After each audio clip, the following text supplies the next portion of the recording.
Hey friends, welcome back to my craft room. I'm Kristen, and if you're new here, this is a corner of the internet where I come at you every other week and share what I've been making. I do a lot of knitting, crochet, weaving, beadwork, quilting, sewing, you name it. I'm multi-craftual. If that is your jam, you're in a good place. Gather around, grab a cup of something or a can of Diet Coke, whatever your beverage of choice is, and let's get into some fun crafting stuff because I've got some fun stuff to share with you. And forgive me, I'm a little frazzled because I originally set up my recording station downstairs in the sunroom, but of course, that is when my neighbor next door decides to drain their pool. Aren't you supposed to do that months ago? I don't know, but they decided to do it now, mid-November, go figure, when I hit the record button. I want to record, I want to chat with you guys because, as I mentioned, I've got some fun stuff. I have a weaving FO, mostly half-O, finished object, and I've got a new knitting cast-on, a new crochet cast-on, and some, rambles. I will clearly ramble and waffle on about whatever comes to mind, so brace yourself. 2 weeks ago, in my last video, I shared some happy yarn mail that came into my life, and that was 4 skeins of Voolenvine, 2 skeins of this sulfur color, which is this glorious mossy green, but it's called sulfur. But to me, it's just this beautiful, lush, mossy green, and then this kind of cobalt blue Volca colorway, which is German for cloud, and then a skein of which is a really beautiful Caribbean blue cyan. And I purchased these colorways because I wanted to copycat a weaving project that I found on Ravelry years ago. I want to say like 6-7 years ago. It's by a maker called Lucky Birdie. I don't know anything about Lucky Birdie other than their username is Lucky Birdie, and they make beautiful, stunning weaving projects on their rigid head loom. And one of the projects I fell head over heels in love with. Fast forward to today, when I'm clearly very invested in weaving, I finally decided to pull the trigger and treat myself to some beautiful Voolenvine. I hope I'm pronouncing it right, but it's Rohrspatz und Voolenvine.de. And they are a very well-known yarn company, but I couldn't find these exact colorways from retailers in the US, so, sucked it up, paid for shipping. I decided to opt for their pure base, which is fingering weight, 100% wool, and it is very close to lace weight. I mean, it is fingering weight, but it's very fine fingering. I was gonna hold off on, starting this project, but I could not hold out, guys. After that weekend, after I published that video 2 weeks ago, I threw it on the loom, and fast forward today, we have a finished shawl. Oh my goodness, guys, I am obsessed. I love it, I love it. It is very long, it is very long. I think this is about 9 feet long, 22 inches wide. As wide as I made this as wide as my loom could handle. I wove this on my Marie Antoinette Harrisville Designs 22-inch 4-shaft floor loom, and it's just simple, plain weave. I'm not gonna lie, guys, it is not perfect. There are plenty of mistakes in here, and my tension is not the most consistent. My selvages are getting better. So this section is the section that I wove in Volca, then I switched over to and then back to Volca, and then back to and there was no rhyme or reason. I simply just loaded up my bobbins with the color and the Volca color, and just kept going back and forth until the bobbins ran out, and then switched colors. So it was very just,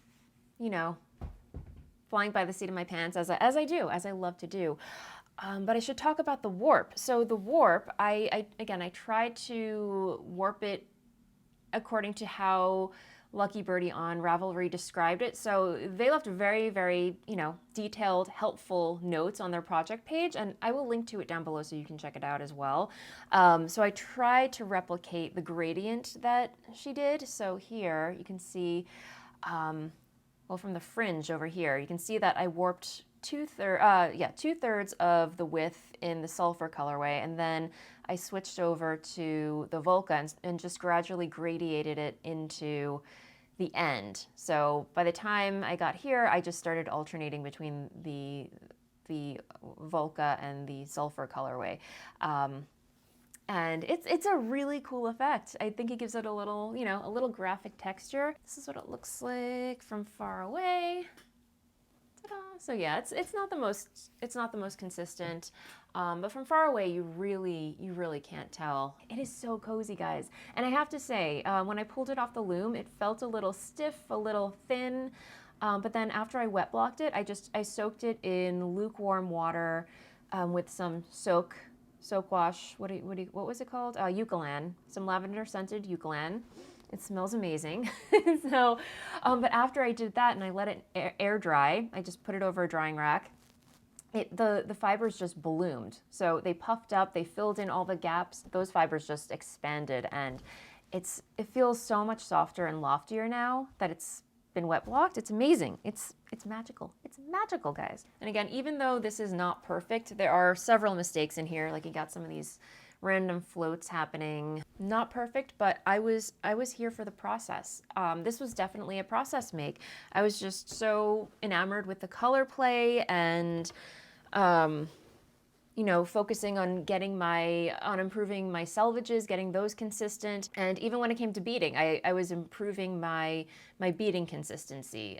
So, you know, in the beginning here, let me see. Yeah, you can tell it's a little denser over here. Is this the right side or the wrong side? I don't know. My beading you can tell my beading was a little denser on the beginning, but then by the end of it, you have this really lovely drape and texture. You really can't tell from the camera, but you know, in person you can kind of get a feel for it. I need to take some photos of this, but before I do that, I want to finish the fringe on this. I started to make a couple of twisty tassels on this side. I don't know if you can see them. I've actually, you know, I have one of those tools that twist, you know, help you twist your tassels. Or your fringe, and I found it actually a lot quicker just to use my hands. You know, I was watching one of Jane Stafford's online courses, and she shows you how to do it by hand, and I gave it a try. I'm like, you know what, she's right, it is a lot quicker by hand. So yeah, I've still got my work cut out for me, but you know, when it's done, I'm gonna get some proper photos of this, and I'm gonna enjoy wearing it. I don't know, guys, I'm having a moment with teals and blues, which is so out of my comfort zone. I don't even know if these colors are my color, if they really complement my complexion at all, but I'm obsessed with these colors, guys. And I would love to revisit this yarn at a later date, you know, when I'm more versed, more seasoned in weaving, you know, and maybe do like a contrast and compare, like see how far I've improved over, you know, time. Yeah, so anyway, it's done. That was really fast too. 2 weeks. We have a finished shawl. Warts and all, even though there are some imperfections in here, I'm still gonna wear. I'm gonna get a lot of use out of this shawl, guys, because the colors, they make me so happy. So anyway, again, I will link to Lucky Birdie's project page for the original shawl, the OG, down below in the description box, and everything else that I mentioned in this episode you can find down below as well. I will link to all of it. And if I miss anything, just shoot me a comment, let me know. Well, this is working out because as soon as I was done talking about my shawl, the sun just started coming through my windows, and it was just completely not usable footage. So I think a couple of episodes ago, I mentioned that I was saving up for an 8-shaft table loom. Because, you know, I do have my floor loom, which I love to use it, but it only has 4 shafts. And with 8 shafts, you can explore a variety of different, more complex weaves. And I really, truly, like specifically want to learn how to do deflected double weave, which you can only, I mean, you can do it with a 4-shaft loom, but not to the full effect that I want to do it. There's some, you know, whenever I browse through Handwoven magazine, there are these patterns that are, you know, like deflected double weave, waffle weave, that I'm like, oh, I want to make that, but they say you require an 8-shaft loom. So I got it in my head that I wanted to save up for an 8-shaft loom and did a little research, and I decided that I wanted to get the Ashford 24-inch 8-shaft table loom. It just seemed like the right fit. I mean, there are a couple of you know, other options out there, but this is the one that resonated with me the most as far as functionality and price point. I mean, you know, again, it is an investment, and I mentioned that I was saving up for one. And I talked to my husband about it. I said, hey, Dennis, like this, I'm saving up for this loom, just FYI. And he's like, you know what? Why don't we go in halvesies? I'll pay for half, and we'll call it an early birthday / holiday gift. And I was like, I really like the way you think. I love that idea. So yeah, my wonderful husband that I love so much gifted me this beautiful piece of business right here. Guys, I love it so much. This is my new 8-shaft Ashford 24-inch table loom, and it comes in 3 different sizes. So there's the 16-inch wide option, there's the 24-inch, and then there's the 36-inch. And the 36-inch, I'm not there yet. But I did want something wide enough to, weave shawls, scarves, just, some variety. And, if I do weave a blanket or throw or something, it gives me the option to weave wider widths, and I can also do double weave on here, so 2 layers at once. I ran into a couple of hiccups assembling this, but nothing like the experience of assembling the 4-shaft floor loom. That was drama, but I got there in the end. But yeah, this came together pretty effortlessly. I am going to publish some snippets of me assembling this loom in October's scrapbook, which is a bonus vlog for channel members. So, keep a lookout for that. You get to see the blood, sweat, and tears that went into building this. But again, this is an 8-shaft loom, so you can see up here there are 8 levers, and with a floor loom you have treadles. So it's kind of like an organ, so you're treadling while you're weaving. The table loom, because it's a table loom, there are no treadles. So instead you have these levers, which come down like that, and when you pull down a lever, you can see a shed goes up, and you can combine them, and one goes up, one goes down. And the beater, I actually removed the beater frame to get access to the heddles over here so I can thread them, which is really, really clever design. But yeah, normally there's like a bar and the reed goes right here, but the beater comes up like that. Just really, it's so well made. It's like butter. It's like butter. It's just so smooth to operate. And for my first project, I've decided is going to be overshot. So this will also be my very first overshot project. I actually purchased a course from Kelly Casanova, who I talk about a lot on this channel just because I love her teaching style. But as I say every time, she's like the queen of rigid heddle looms, like just talking about it, instructing. And oh, look who's here. Look who's here. We have a guest host, Willow. Hello. How are you doing? Yeah? Have you come to say hello to YouTube? Yes? Can I get a kiss? I'm so happy to see you. I'm so happy you're here. Yes. Oh my goodness. Thank you. Yeah. Did you have a good nap? Did you have a good nap? Are you driving mommy crazy? Eating all the sticks and dirt in the backyard? You have some schmutz on your nose. You got some schmutz on your nose, baby. You gotta clean that off.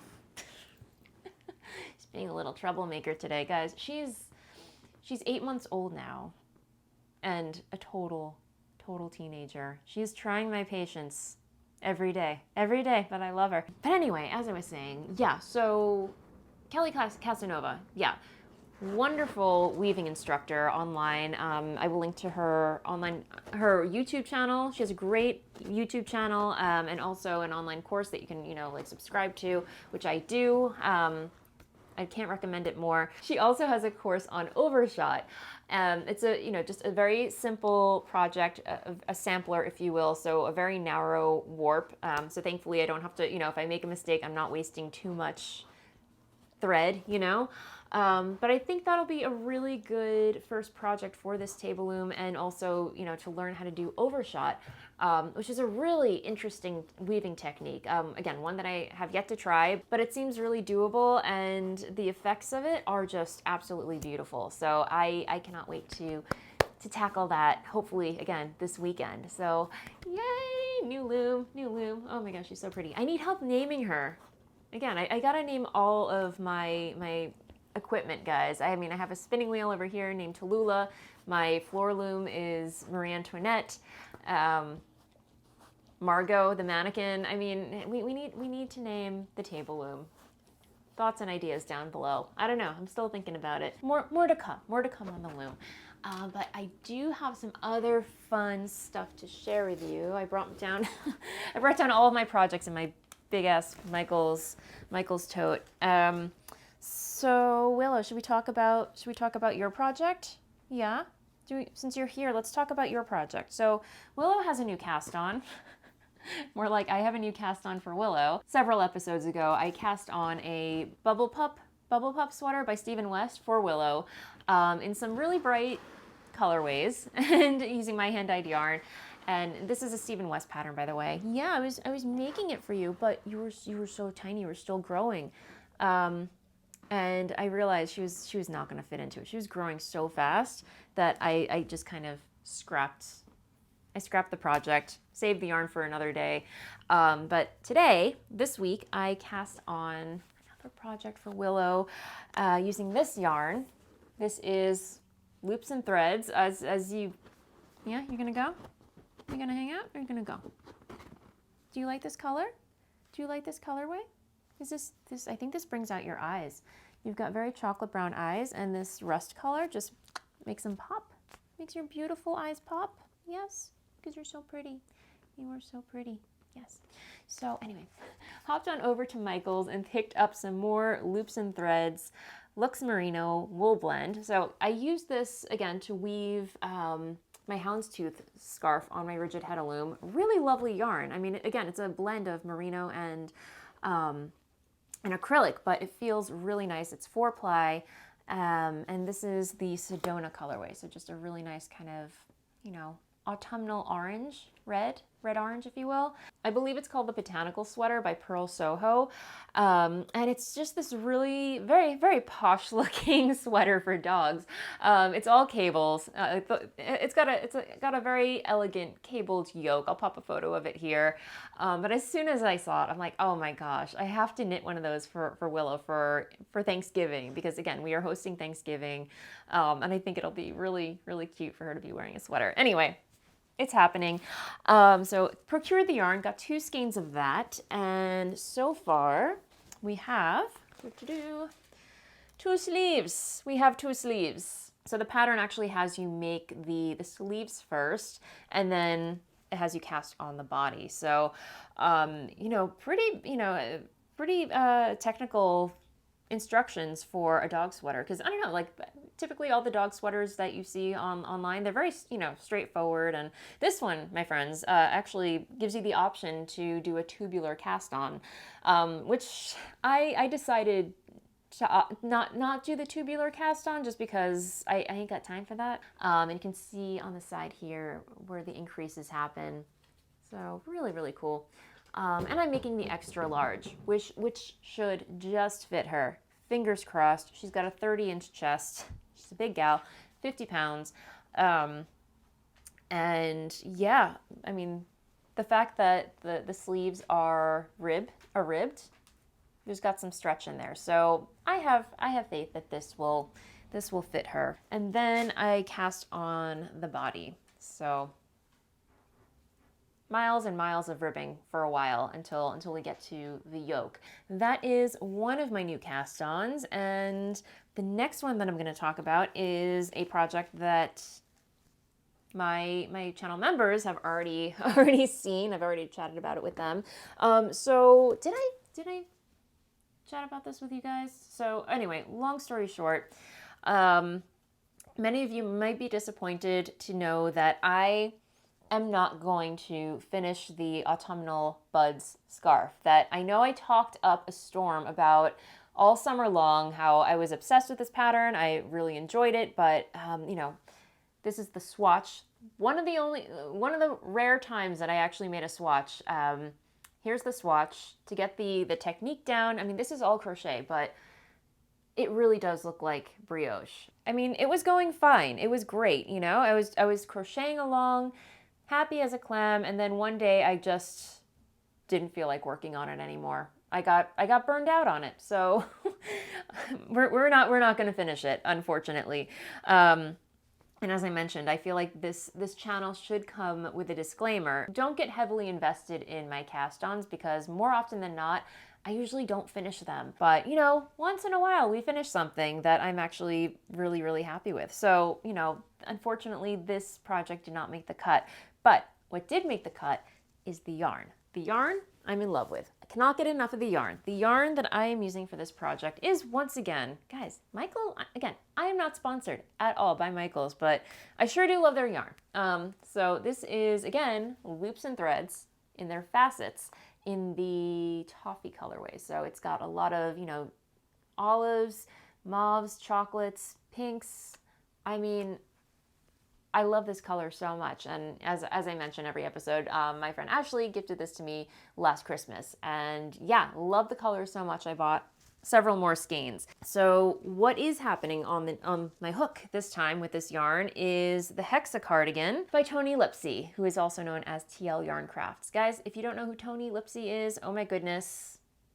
After you're done watching this video, go check out her channel because she's, you know, like Kelly Casanova is the queen of rigid head-a-loom and weaving instruction. Toni Lipsey is the queen of crochet. I mean, she has so many awesome, wonderful tutorials on her channel. I learned a lot. You know, when I first decided I was gonna when I was gonna really learn how to crochet, I was all over her channel, just devouring all of it. But yeah, here is my Hexa cardigan. So far. So basically what you're doing is instead of crocheting a granny square, you're crocheting a granny hexagon, which has 6 sides. So, you know, you have 1 side, 2 sides, 3 sides, 4, 5, and 6. And then you make 2 of these, 2 big ones, and then you basically fold the center in half like so, and that creates the beginning of a sleeve. And then you just graft along the top to create that sleeve. And so far, so good. I mean, look at those colors. These colors are making me so happy, guys. Can't get enough. Can't get enough of this yarn at all.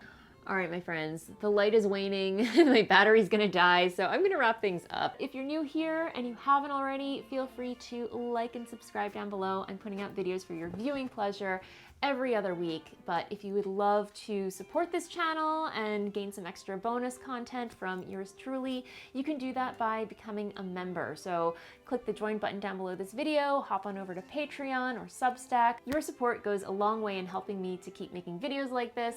And until the next video, happy weekend, happy making, and I will see you soon. Bye.